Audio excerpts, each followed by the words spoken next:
I'm going to bring in Lisa Daftari right now. She's a foreign policy expert as well as editor-in-chief at the Foreign Desk. Lisa, good morning. Good to see you again. President Trump, earlier this morning, live from the White House, we heard him say some things that could be very significant. I can't wait to get your take on this. He basically said, Iran, they were schoolhouse bullies, no longer bullies. Then he said, nothing's finished until it's finished. What do you make of that statement as the world is waiting and watching to see how, if at all, the United States gets involved at a deeper level in this conflict?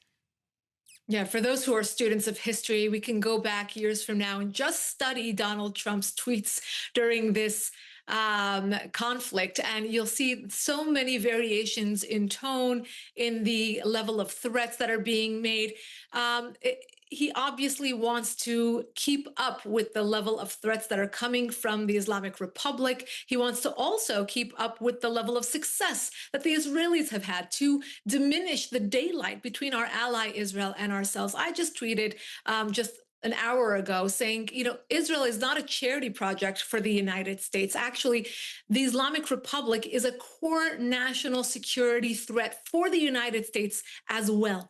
46 years ago, this regime came into power and they referred to the United States as the big Satan and Israel as the little Satan. So either way, their sights have always been on the elimination of American assets. They can't reach us here. Obviously, we see that they're limited and diminished in their military capability as is. But of course, Israel being within arm's reach, and they have funded their proxies and they have used propaganda campaigns right here on American soil. So this is obviously something that the United States has to take very seriously. This is a direct threat for us as well.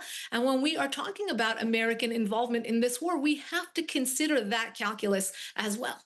I want to talk a little bit deeper on that very issue. And I'm so glad you brought this up, because we are hearing from the Iranian side, we are not going to surrender. And you just said it again. And we want to help our viewers really understand the historical perspective of this, because we have been repeating this. I'm going to say it again. When we hear Iran chanting, not the people of Iran, but the Ayatollah, the regime chanting death to America, death to Israel. You just said it. They consider the U.S. big Satan. No, they may not be able to reach us right now with the missile, but we also know, we cannot forget that Iran, when we were watching these college protests play out, Dr. Phil took us to the campuses. He showed us what was going on. We heard what they were saying. Iran stood up and very publicly declared that if they ever want to strike the United States, they can do it from within, because they pointed to those college campuses and they said, we already have sleeper cells within the United States. All we have to do is activate them. How much is that playing into the president's deliberations, his calculations? Because if the United States were to escalate, do we need to be thinking about that as a real threat?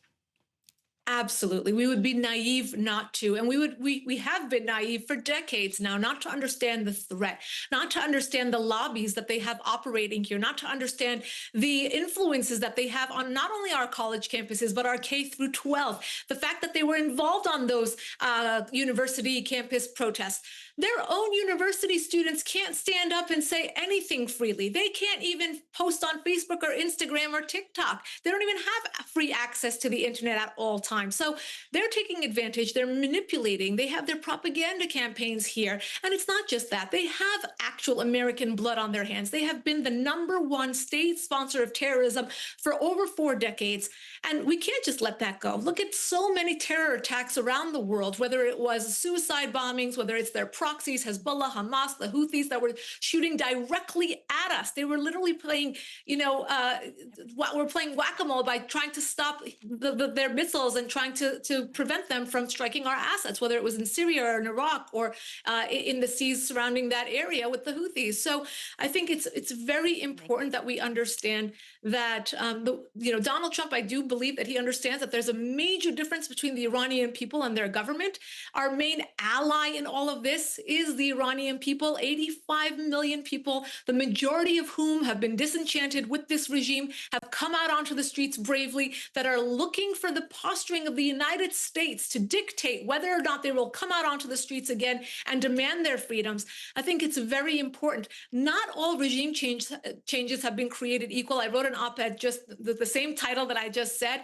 This is not Afghanistan. This is not Iraq. This is not Syria. This is a very unique case. And the American lawmakers that surround Donald Trump, that put pressure on him not to get involved, that put pressure on him to make a deal, this is not a situation where diplomacy will work. You're not dealing with fair or honest brokers here. You're dealing with the Ayatollah. You're dealing with his cronies who have lied. They have cheated. They have shut off surveillance cameras. They have denied access to the IAEA. So what will a deal do? What is the definition of a good deal when it comes to this duplicitous regime that has done everything in its power to kill and murder? And one thing I will add to all of this. Yes. They are sadistic. They are not suicidal. Their main goal is to stay in power. So we have to remember that. And we have to remember that while we have this opportunity, while we have this moment, every interview that I have done, every conversation I have had with leadership in Israel, whether it was off record or on record, led me to the same, they have the same idea. This is the moment. And sometimes you wonder, why didn't they just go for the jugular? And why didn't they end this once and for all? Why are they dragging it out? And why are we saying the quiet parts out loud many times throughout this conflict? We know about what will happen before it happens. A lot of it's playing out on X. A lot of it's, being said when it shouldn't be said.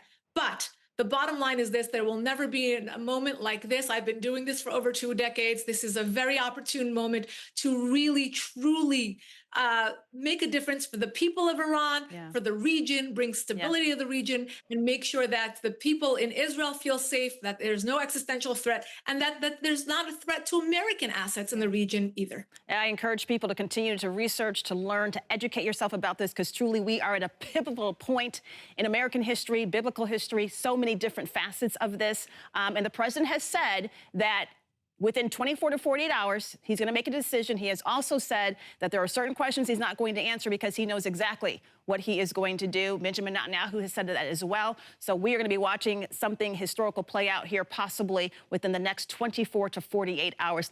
Lisa Daftari, thank you for giving our viewers the amazing context you just did. Appreciate your time. Thank you. Thank you for having me. You're welcome.